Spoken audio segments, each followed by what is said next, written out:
Are you back on the dating market for the first time in years? Have you just found the red pill and need to learn the basics of sexual attraction and game? Get my mini course, Mastering the Basics of Game. The link is in the description.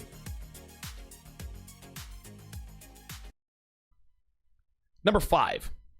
We have really unhealthy attitudes towards sex. She says, quote, I've lost friends over my promiscuity even though I've never slept with anyone they knew.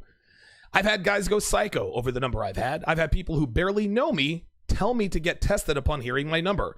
This isn't healthy, polite, or acceptable in any way. Sex is a natural part of life. We have to stop shaming one another over it. So you've lost friends over your promiscuity, even though you've never slept with anyone they knew. That's BS, guys. That's 100% BS. She's lying. She lost friends because she slept with her friends' boyfriends, right? Girls don't stop being friends with other girls because they're promiscuous. They stop being friends with other girls because they flirt with their boyfriends, because they flirt with their husbands, or they actually sleep with their boyfriends or husbands. She is flat out lying, guys.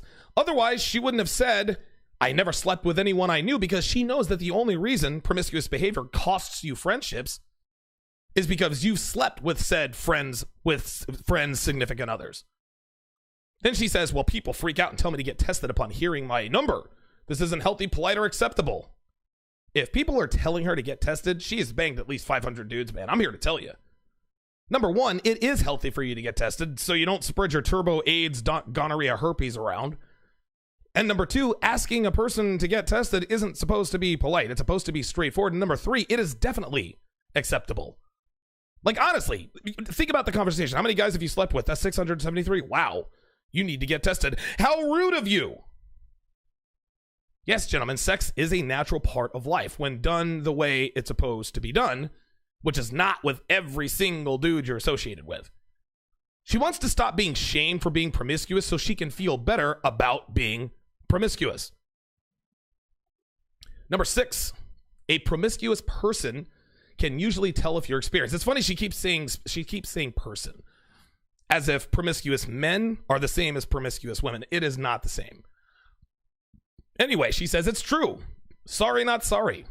I can tell who's had a lot of sex in their lifetime because they tend to have different attitude towards sex. A promiscuous person can tell. So now she's accusing the guy of sleeping with a bunch of women, knowing it's not the same thing as a woman sleeping with a bunch of men, right? It's not the same as knowing she's been ran through, but because he's sleeping on, so because he's a hoe, he knows you're a hoe. No, sweetheart. Dudes can tell you've been passed around because you can make him blow his load in 30 seconds or less using any hole on your body. A person's attitude towards sex has nothing to do with their experience. Listen, she just added this because a couple of dudes told her, damn, I can tell you slept with I can tell you've had a lot of dudes between your legs. Number 7. Oh, this is a good one. Having a lot of sex, doesn't make you any better or worse than anyone else. She says, quote, do some people have high numbers? Do some people who have high numbers have issues they need to solve? Absolutely. But for every promiscuous person with issues, there's another person who just went through a wild phase or has certain kinks they enjoy. You cannot put promiscuity in a box. She keeps saying people.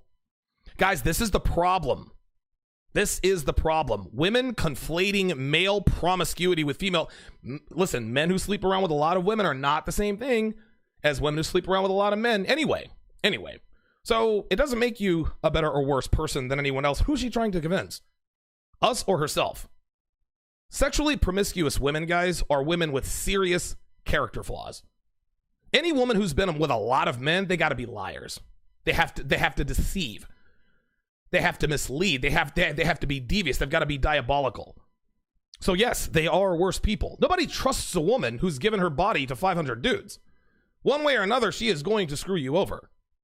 Now, as far as issues go, sweetheart, that's your problem. Listen, I'm sorry you have daddy issues, right? I'm sorry you lost your virginity at 13 years old because you're looking for a man to fill that hole, and he filled a lot of holes. Is not the one that you needed, right?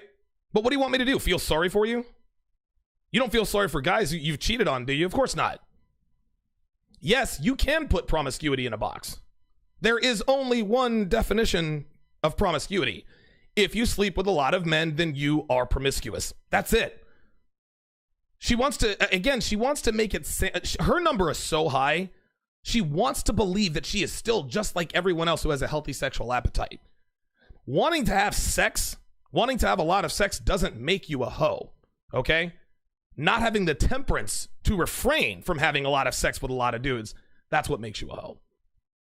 Let's move to number 8. Oh, this one is so funny. A lot of people envy us later on.